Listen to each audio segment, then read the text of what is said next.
Picture a Roman street at midday. The sun is hammering the stone. You're pressed into a crowd outside an open-fronted shop, shoulders against strangers, the air thick with the smell of frying onions and fish sauce bubbling in a clay pot. Someone shoves a chunk of flatbread into your hand. You eat it standing up. You don't know what's in it exactly, but you eat it because you're hungry, and this is what's available, and this is what almost everyone around you is eating too. That's the ancient world. Not the banquets, not the gold plates, not the roasted peacock. That comes later, and we'll get there. But the real story of food in the ancient world starts right here, at the counter, in the heat, with the bread and the smell and the crowd. Before restaurants, before refrigerators, before grocery stores, before any of it, what did people actually eat, and who got to eat well? Stick around to the end of this video, and we'll have moved through 9 civilizations, from the Nile to the Andes, from the wheat fields of Mesopotamia to the cacao groves of the Maya. What we're going to find is that the table, who sits at it, what's on it, and who goes without, tells us more about how these civilizations actually worked than almost anything else. Here's the foundational reality of life in the ancient world. Almost everyone was one bad harvest away from hunger.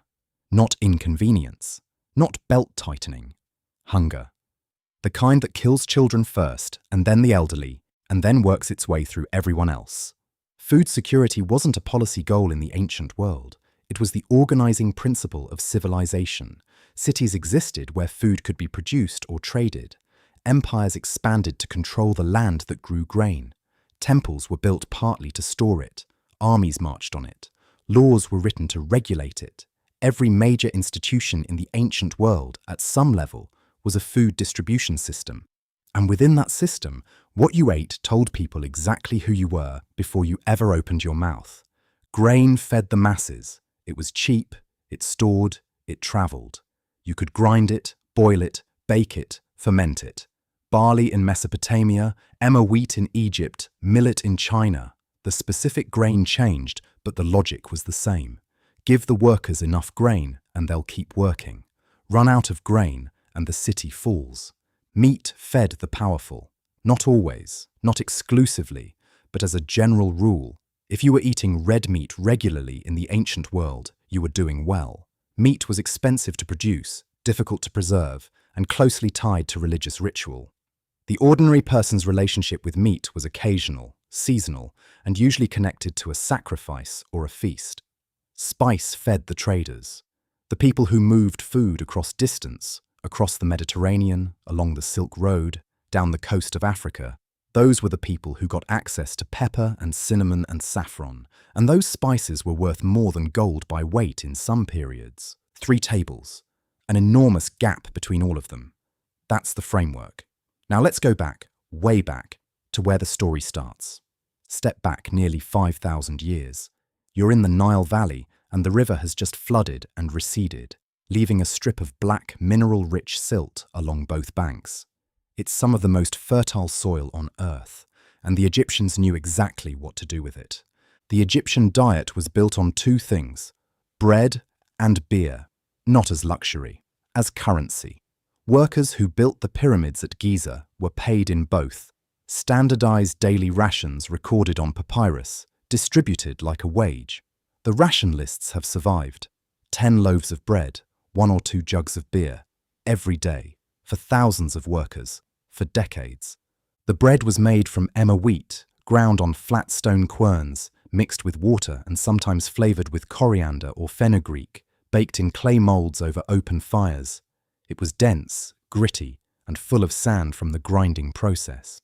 Archaeologists studying Egyptian mummies have found severe tooth wear from a lifetime of eating it. It wasn't pleasant food.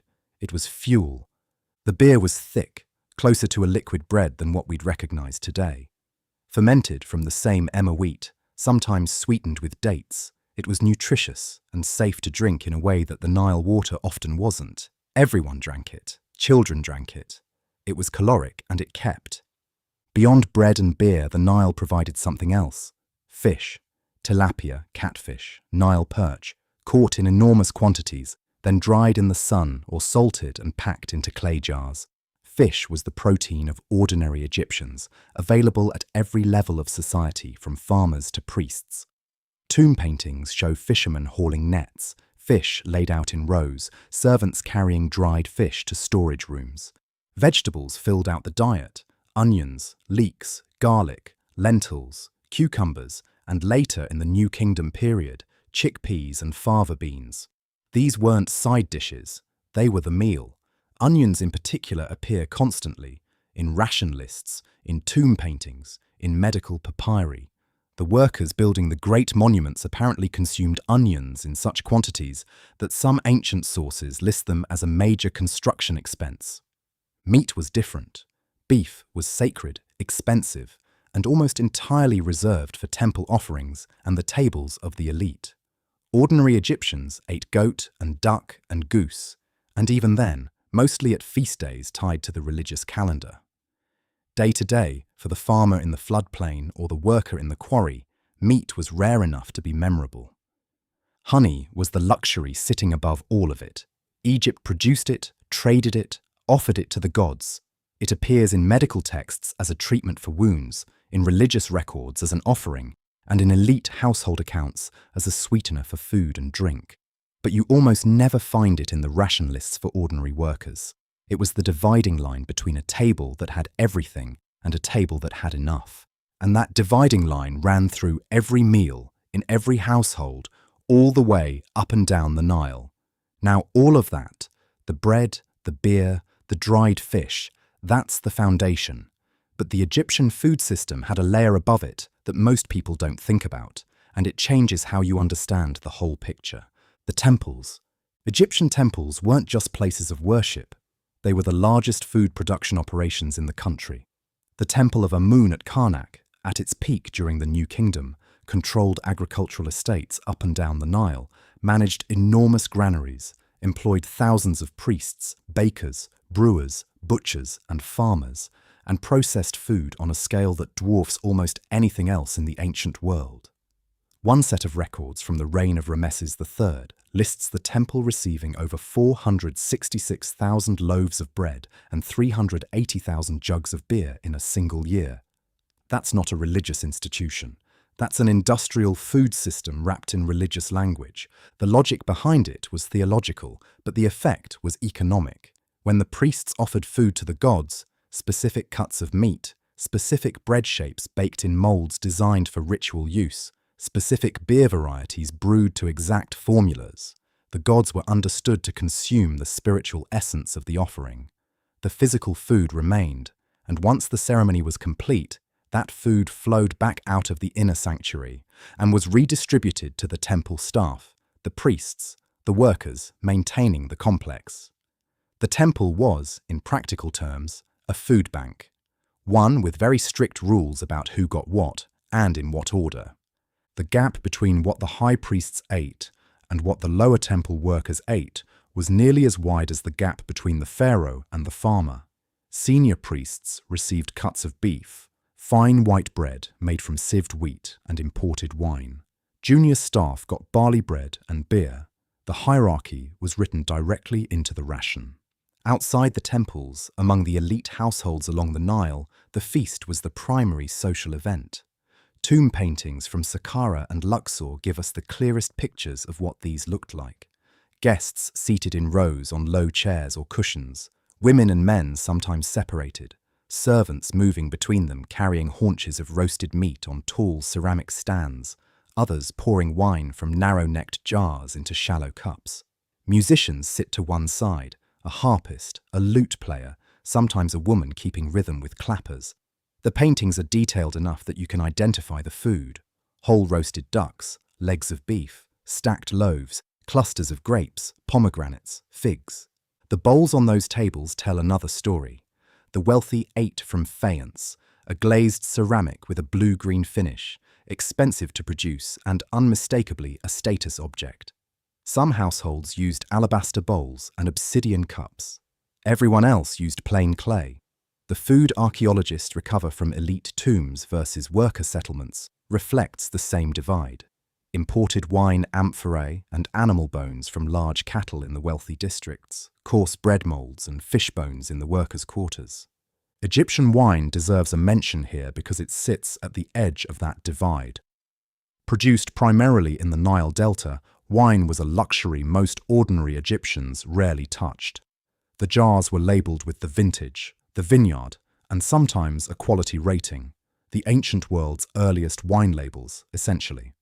For the elite, wine was a marker of sophistication and connection to the wider Mediterranean world. For everyone else, it was beer. Good beer, sometimes sweet beer, festival beer, but beer. What this tells us is that the Egyptian food system wasn't just feeding people. It was constantly, in every meal, at every table, reinforcing who mattered and who didn't.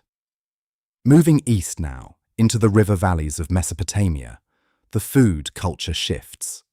The ingredients look familiar, but the social logic of eating takes a different shape entirely. We're moving east now, into the land between two rivers, the Tigris and the Euphrates, a flat, sun-baked plain that floods unpredictably and bakes hard in the summer heat. Not as naturally generous as the Nile Valley, but productive enough. If you worked it, if you managed the water, if you built the canals and maintained them season after season. The civilizations that rose here, Sumer, Akkad, Babylon, Assyria, fed themselves on that managed land, and what they ate has been recorded in clay. That's the remarkable thing about Mesopotamia. The Egyptians left us tomb paintings. The Mesopotamians left us tablets. Thousands of them. Administrative records, legal codes, letters, hymns, and buried among all of that, recipes. The Yale culinary tablets, dating to around 1700 BC, are the oldest surviving recipes in human history. Not vague instructions, actual recipes with specific ingredients, specific techniques, specific sequences. They describe complex meat stews seasoned with onion, garlic, leek, and fat, roasted birds stuffed with aromatics, grain dishes with herbs. Whoever wrote these down wasn't recording peasant food. This was elite cuisine, the kind served in palace kitchens to people who expected something more than survival. But survival, for most people, started with barley. Barley was the foundation of Mesopotamian food, the same way emmer wheat was the foundation of Egypt. It was everywhere. Cheaper and hardier than wheat, it grew in conditions that other grains couldn't tolerate, including the increasingly salty soils of southern Mesopotamia, where centuries of irrigation had slowly poisoned the ground. Ration lists from Ur and Nippur, cities that flourished in the 3rd millennium BC, record barley distributed by the litre to workers, soldiers, temple staff, weavers, canal diggers. The quantities are precise. The system is meticulous. You can read those tablets and almost hear the scribe counting measures at the granary door. From barley came bread, from barley came porridge, and most importantly, from barley came beer. Mesopotamian beer was thick, drunk through a reed straw to filter out the grain husks, and produced in quantities that suggest it was as central to daily life here as it was in Egypt. There's a Sumerian poem called The Hymn to Ninkasi, Ninkasi being the goddess of beer, that doubles as a brewing recipe. It describes soaking malt, spreading it on a mat, baking it into bread, and then fermenting it in large vessels. It's both a religious text and an instruction manual, which tells you something about how seriously these people took their beer. The stew was the other constant, slow cooked in clay pots over low fires, built from a base of rendered fat, onion, garlic, and leek. Those aromatics appear in recipe after recipe, and then extended with whatever protein the household could afford. For the elite, that meant lamb or mutton, sometimes beef, sometimes game birds. For the middle class, fish from the rivers and canals, or poultry. For the poor, legumes, lentils, chickpeas, dried beans, cooked long and soft and flavoured with whatever the kitchen had. Dates filled the role that honey played in Egypt. Date palms grew prolifically along the riverbanks, and the fruit was processed into syrup, pressed into cakes, fermented into wine, and dried for travel. Date syrup was the everyday sweetener in a way that honey, more precious, couldn't be. And dried dates were the kind of food you packed when you were moving, Soldiers carried them, merchants carried them, shepherds moving flocks between pastures carried them, portable, calorie-dense, and sweet enough to make a hard day bearable. What you ate in Mesopotamia, the specific cut of meat, the quality of the grain, whether your beer was thick or thin, mapped almost exactly onto where you sat in the social order. The palace kitchen produced food of a different kind entirely from what the canal worker ladled out of a communal pot at the end of a shift. Same ingredients at the base, completely different outcomes at the table, and that gap between the clay pot of the labourer and the seasoned stew of the palace was only part of the story. Because where you ate mattered just as much as what you ate.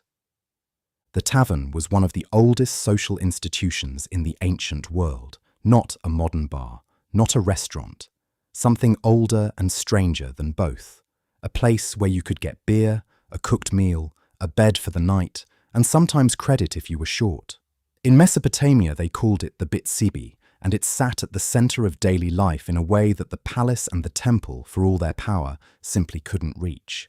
The people who ran these places were often women. That's documented clearly in the legal codes. Tavern keepers appear in the Code of Hammurabi, one of the oldest legal documents we have, written around 1754 BC under the Babylonian king Hammurabi, and the code treats them as a recognized professional class with specific rights and specific obligations. Fixed prices for beer were mandated. Overcharging was illegal. A tavern keeper who accepted stolen goods as payment faced the death penalty. One who failed to report a criminal conspiracy hatched in her establishment faced the same. These weren't casual regulations. The state took taverns seriously because taverns were where the population gathered, drank, talked, and occasionally caused trouble. What you got at the tavern depended on what you could pay. Thin barley beer in a clay cup was at the bottom. Thicker, better fermented beer cost more. Hot food, stew, flatbread, roasted grain, was available at the better establishments. For a worker who'd spent the day hauling stone or dredging a canal, the tavern was the closest thing to comfort the city offered. You sat, you drank, you ate something warm. You didn't eat alone at home because there was no home in the modern sense. Most urban workers lived in crowded shared quarters, with communal cooking at best and nothing at worst. Above the tavern, the palace and temple kitchens operated on a completely different scale. The palace at Mari, a city-state in what is now eastern Syria, had a kitchen staff of hundreds and fed thousands of people every single day.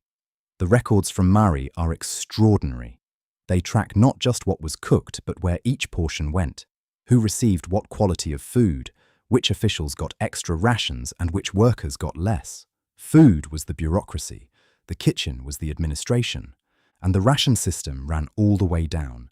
Tablets from the Ur-3 period, roughly 2100 BC, record food distributions so precise they border on the obsessive. Workers received measured amounts of barley, oil, and occasionally salt fish or dried fruit. The quantities shifted based on job, gender, and status. Male skilled workers got more than unskilled ones. Women got less than men doing the same work. Children got partial rations. The system was meticulous, and it was deliberately calibrated to tell each person exactly where they stood. What made it political was the feast.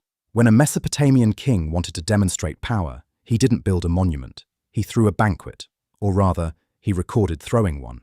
The Assyrian king Ashurnasirpal II, dedicating his new palace at Nimrud in 879 BC, left an inscription describing 10 days of feasting for 69,574 guests.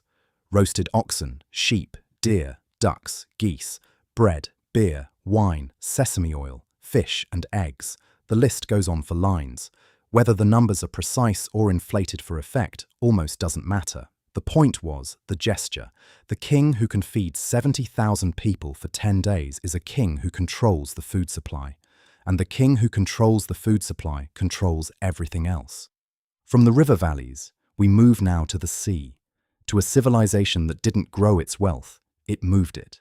The Phoenician cities sat on a narrow strip of coastline, what is now Lebanon, with the Mediterranean in front of them and the Lebanon mountains rising almost immediately behind.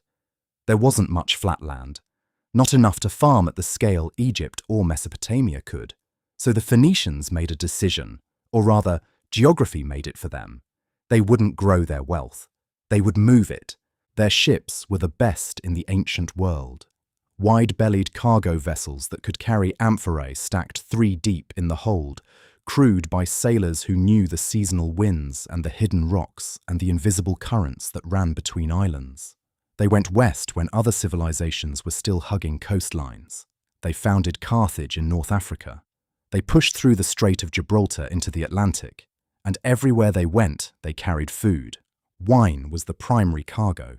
Phoenician wine, produced in the hills above Tyre and Sidon where the mountain soil was thin but well drained, was traded across the entire Mediterranean basin. Amphorae stamped with Phoenician markings have been found in Spain, Sardinia, Cyprus, and along the Black Sea coast. The wine travelled in sealed jars, sometimes mixed with seawater to stabilize it, sometimes flavoured with resin or honey. What arrived at the destination wasn't exactly what left the port. It was something transformed by the journey, and people paid for that transformation. Olive oil moved alongside the wine, pressed in stone mills along the Levantine coast, packed into amphorae, and shipped to markets that couldn't grow their own olives. This wasn't cooking oil in the narrow sense. In the ancient world, olive oil was food, fuel, medicine, and soap. You ate it, burned it in lamps, rubbed it into your skin, and used it to preserve other foods. A city without olive oil was a city without basic infrastructure. Salted fish was the third great Phoenician trade commodity. The coasts around Tyre and Sidon and their western colonies were rich in bluefin tuna and other large fish. And the Phoenicians built processing facilities, stone vats cut directly into the rock near the shoreline, where fish were gutted, layered with salt, and left to cure. Some of those vats still exist. You can stand next to them today, and they're unmistakable. Long rectangular basins carved into coastal outcrops, sized exactly for the job. The fish that came out of them, dense and salt-preserved, could survive a sea voyage of weeks without spoiling. And then there was garum, fermented fish sauce made from fish guts and small oily fish packed in salt and left to liquefy under the Mediterranean sun. The smell was extraordinary. Ancient writers describe it politely and not so politely, but the flavour it produced was something else entirely, a deep, savoury intensity that made everything taste more like itself. The Romans would later industrialise garum production and make it the defining condiment of their cuisine.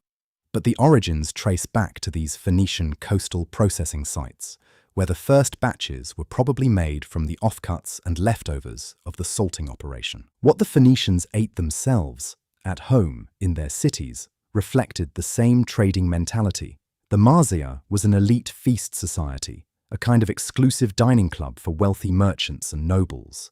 Membership cost money. The feasts lasted for days. There was wine, a lot of wine, and rich food, and the social networking that wealthy men in every civilization have always done over a good meal. The Marsia appears in documents from Ugarit and in later Phoenician inscriptions, and what's striking about it is how familiar the structure feels. Exclusive membership, shared meals, status confirmed through who you sit with and what gets poured into your cup. Meanwhile, Carthage, the great Phoenician colony on the North African coast, developed something the home cities never had: serious agricultural land. And they used it. Mago of Carthage wrote a 28-volume manual on agriculture, crop rotation, soil management, olive cultivation, viticulture, so thorough and so respected that after Rome destroyed Carthage in 146 BC, the Roman Senate ordered the entire work translated into Latin. They burned the city. They kept the farming manual. That tells you something about what really mattered. From the ports of Phoenicia, we move west and north, into a civilization that took everything the Eastern Mediterranean had already figured out about food, wine, and the social meal, and turned it into philosophy. Greece, or rather, the collection of city-states, islands, and colonies that called themselves Greek, stretching from the Black Sea coast to the shores of southern Spain, held together not by a single government but by a shared language, shared gods, and a surprisingly consistent set of ideas about what it meant to eat well. The Greek diet was built on three things, and they had a name for the combination: the Mediterranean Triad: grain, olive oil, and wine. These weren't just ingredients, they were the measure of civilization itself. The Greeks looked at people who didn't grow grain, press oil, and ferment wine, and they called them barbarians. Not as an insult exactly, more as a category, a way of saying you live outside the system we understand. Grain meant wheat when you could afford it, barley when you couldn't, and most people couldn't. Barley porridge, maza, was the staple of the Greek working class. Cheap, dense, filling, eaten with olives and raw onion and whatever fish happened to be cheap at the market that morning. Wheat bread was prestigious. It meant you had money. The two grains sat at either end of the social spectrum in a way that every Greek would have understood immediately. Fish was the primary protein for most of the population. The sea was everywhere in the Greek world. No part of the Greek mainland is more than about 90 kilometers from the coast.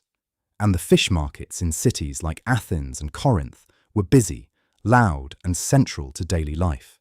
Tuna, sardines, sea bream, octopus, squid, salted and dried for the inland towns, fresh for the coastal ones. There were Greek writers who complained bitterly about the price of fish, which tells you people cared about it enough to be outraged when it got expensive. Meat sat above all of it in a specific and interesting way. In most of the Greek world, the primary occasion for eating meat was a religious sacrifice. An animal, an ox, a pig, a goat, was killed at a temple altar as an offering to a god. The god received the bones and fat burned on the altar. The meat went to the people, cooked communally and shared out. This meant that for ordinary Greeks, eating meat and participating in religious ritual were essentially the same event. You didn't roast a lamb at home on a Tuesday. You ate lamb at the festival of Dionysus alongside your neighbors after the sacrifice was done. Now, above all of this, in the households of the wealthy, sat the Symposium, literally drinking together. And it was the central social institution of elite male life in ancient Greece. Here's how it worked. First came the meal itself, the deipnon: bread, olives, cheese, eggs, fish, sometimes meat, eaten reclining on couches in the andron, the men's room of a well-appointed Greek house, decorated with painted walls and fine pottery. Women of the household did not attend, except as servants or hired entertainers. The deipnon was functional. You ate because you needed to eat before you drank. Then the tables were cleared. Libations were poured. A small amount of wine offered to the gods, a ritual acknowledgement before the serious business began. And then the symposium proper started. Wine mixed with water in a large crater at the center of the room, passed in order, cup by cup, around the couches. The host set the ratio, how much water to how much wine, and everyone drank the same mixture. Getting drunk faster than your companions by drinking unmixed wine was considered barbaric. Control was the point. The wine loosened the conversation without dissolving it, and the conversation was the meal, poetry recited from memory, philosophical arguments that could run until dawn, music from a hired flute player, competitive games, kotobos, where you flicked the last drops of wine from your cup at a target, laughter, debate, the kind of talk that built reputations and cemented alliances and occasionally destroyed both. The symposium was where elite Greek men did the real work of social life. The food and wine were the mechanism. The room and the couches were the stage. And who got invited told you everything about where you stood. But the symposium was only one corner of Greek food culture, and it was a corner most people never got near.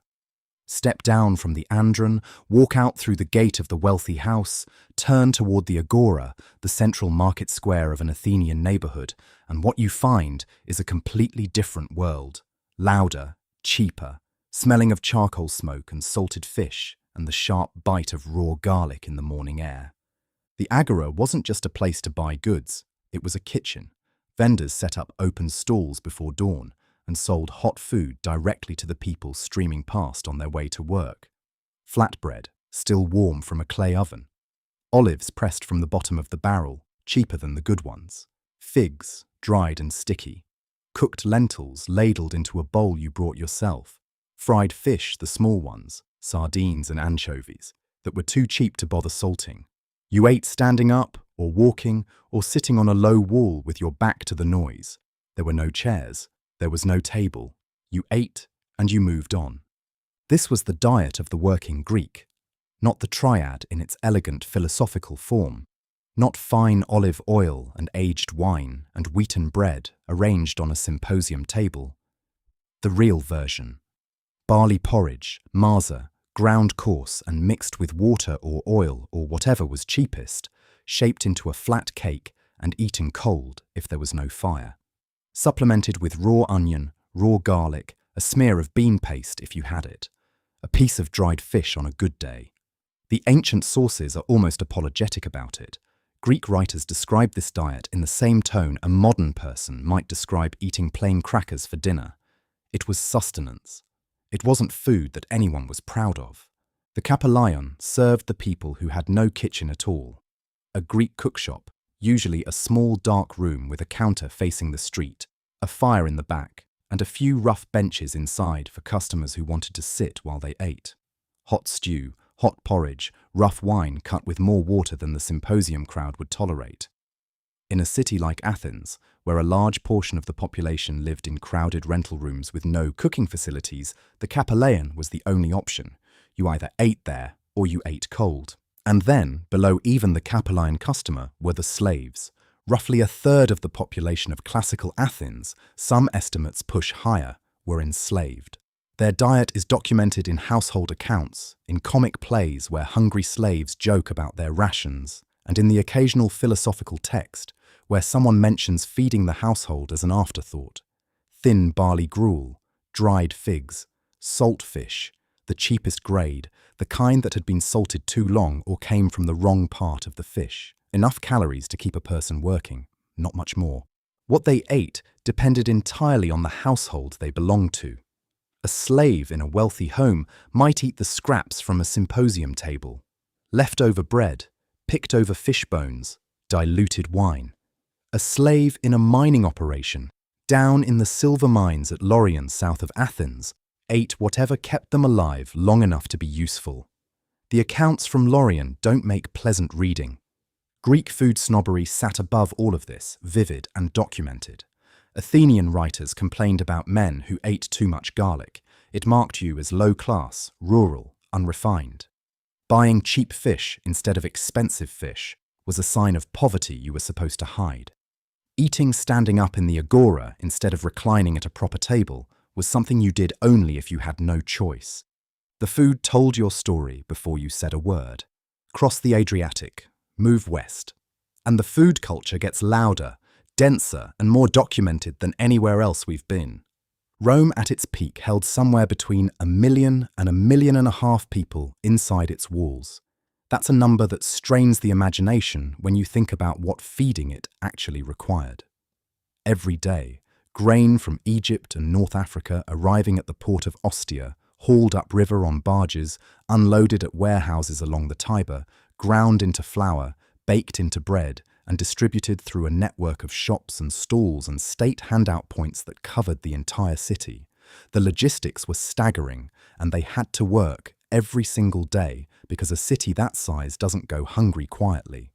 Most of the people living in that city had no kitchen. That's the fact that shapes everything about Roman street food.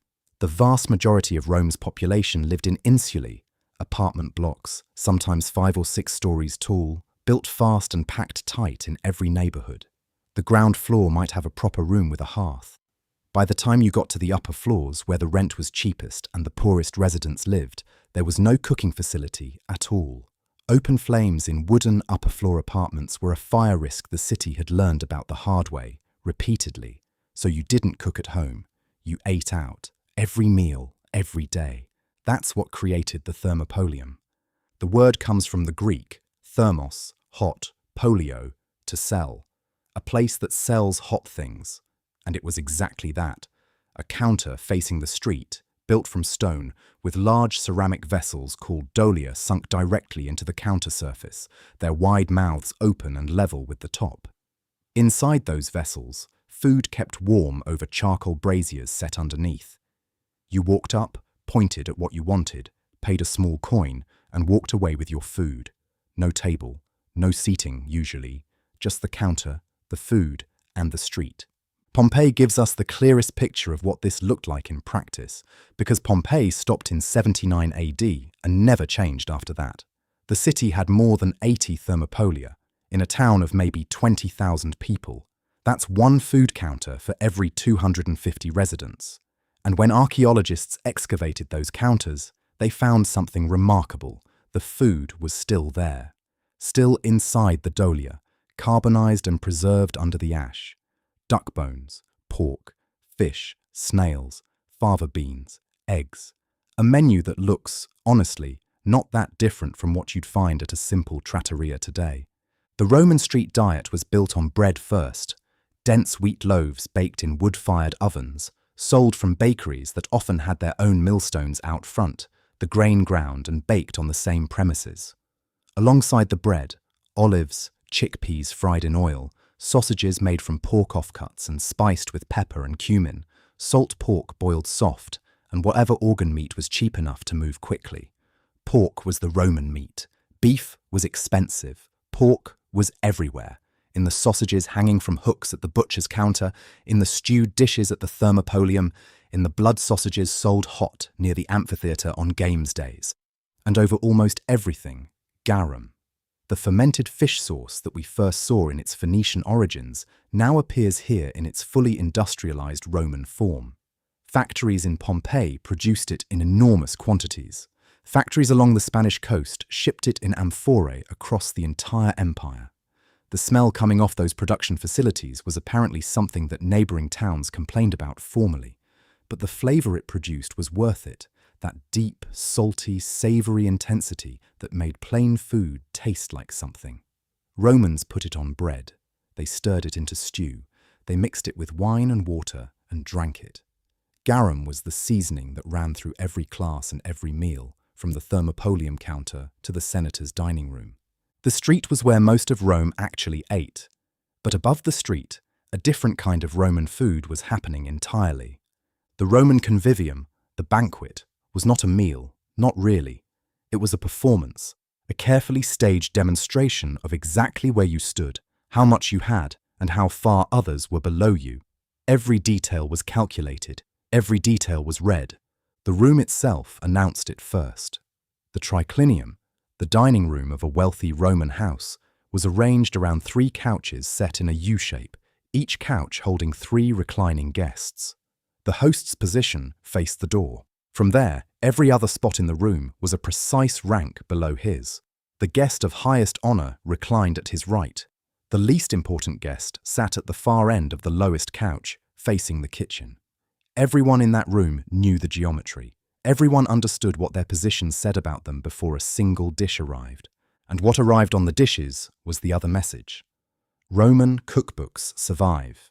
The most famous is Apicius, a collection of recipes assembled over several centuries, probably between the 1st and 4th centuries AD, and it reads like a manual for conspicuous consumption. Flamingo boiled with dates, pepper, and wine sauce, dormice stuffed with pork and pine nuts, roasted and rolled in honey and poppy seeds, roast boar served whole, seasoned with cumin, coriander, and laser, a now extinct herb so valued it was worth its weight in silver, sea urchins, jellyfish, sow's wombs stuffed with forcemeat. The Apicius recipes are not showing you what Romans ate. They're showing you what wealthy Romans served when they needed to impress. The fish course alone could ruin a man financially, and some Romans let it. Red mullet was the prestige fish of the imperial table, prized specifically because it changed colour as it died. There's an account from Seneca describing a dinner party where a live mullet in a glass bowl was passed around the couches so guests could watch the colours shift from red to orange to pale gold as the fish suffocated. Entertainment and dinner simultaneously. The fish then went to the kitchen and came back cooked. The point was the performance of watching something expensive die for your pleasure. Petronius captured all of this in the Satyricon, a satirical novel from the 1st century AD built around a fictional feast hosted by a freedman named Trimalchio. Trimalchio is newly rich, Desperate to impress, and completely without taste, he serves dishes designed to look like other dishes.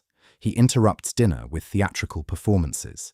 He brings out a whole roasted pig and feigns outrage that the cook forgot to gut it, then has the cook slice it open in front of the guests to reveal a cascade of sausages and blood puddings. The joke is partly at Trimalchio's expense, but Petronius is also documenting something real: the anxiety of the Roman table, the terror of serving the wrong thing, the humiliation of being outranked by what's on someone else's plate. Juvenal documented the other side of that anxiety, the client's view. In Roman society, wealthy patrons invited lower-status clients to dinner as a form of social management. The client owed loyalty and services. The patron owed meals. But the meals were graded. Juvenal writes with barely contained fury about sitting at a patron's table, watching the host drink fine Falernian wine from crystal, while the clients receive something barely worth calling wine from cheap cups. Different bread, different fish, different oil for dipping, same table, same room, completely different dinners, because the patron wanted you to know, without saying it directly, exactly how much you were worth to him. Against all of this, the stuffed dormice, the dying mullet, the graded wine, Emperor Augustus stands as a deliberate contrast. He ate coarse bread, small fishes, cheese pressed by hand, dried figs, and hard crackers. He made a point of it, published it, essentially. His restraint was a political statement dressed as personal habit. In a culture where food was power and excess was expected, the emperor who ate like a farmer was making the loudest possible claim that he was above needing to prove anything at all. The table told you everything, every time. Pull back from all of those tables for a moment. The pharaoh's feast at Karnak, the stew pot in a Mesopotamian workers' quarter, the Symposium couch in Athens, the Thermopolium counter in Pompeii. What do they share? What runs underneath all of them? Connecting civilizations that never met, people who spoke different languages and worshipped different gods and organized their societies in completely different ways. 3 things: salt, fermentation, and spice. Start with fermentation because it's the oldest. Every civilization we've looked at used fermentation as its primary food preservation technology, and they arrived at it independently through the same basic observation that certain foods, left in the right conditions, didn't rot. They transformed: Egyptian beer, Mesopotamian date wine, Greek and Roman garum, Phoenician salted fish liquor, Chinese fermented soy paste, which we haven't reached yet but will. All of them are fermentation products. All of them solve the same problem. How do you make food last long enough to feed people through a bad season, or across a sea voyage, or through a winter? You let controlled bacterial and yeast activity do the work that refrigeration would do later. The result wasn't just preserved food, it was better food, more complex, more flavorful, more nutritious in some cases. The people doing it didn't understand the microbiology, they understood the outcome, and they built their food cultures around it. Now, salt. If fermentation is the oldest food technology, salt is the one that made everything else possible at scale. You cannot salt fish without it. You cannot cure meat without it. You cannot make garum or fermented fish paste or preserved olives without it. Salt was the ancient world's most important industrial input after grain, and civilizations organized significant parts of their infrastructure around securing it. Rome paid soldiers a salarium, a salt allowance, and that word is where our word salary comes from. Salt marshes were controlled, taxed, and fought over. Inland cities that couldn't get salt easily were genuinely disadvantaged in ways that affected everything from diet to military capacity. And it moved. Salt moved along the same trade routes as grain and wine and olive oil, and where it went, so did the preserved foods that depended on it. Salted Phoenician tuna reaching Greek markets, salt-cured Roman pork reaching the frontier garrisons along the Rhine, dried and salted fish from Egypt reaching the temple kitchens of Mesopotamia. Salt was the invisible thread stitching the ancient food world together. Then, spice. And here the distances get extraordinary. Black pepper was growing in Kerala, in southwest India, when Rome was still a collection of villages on 7 hills. By the 1st century BC, it was arriving in Roman kitchens regularly enough that Apicius calls for it in almost every recipe. Cinnamon from Sri Lanka, an island most Romans could barely locate on a map, was used in Egyptian embalming rituals more than 1,000 years before Rome existed. Cumin, native to the Eastern Mediterranean and the Middle East, appears in Greek recipes, Roman recipes, and in the Yale culinary tablets from Babylon with equal frequency. Saffron, grown in Persia and later in Greece, coloured and flavoured dishes across the entire ancient world. These spices travelled because people paid for them enormously. Pepper was used to pay ransoms. Cinnamon was offered to gods. The spice trade was one of the primary engines of ancient commerce.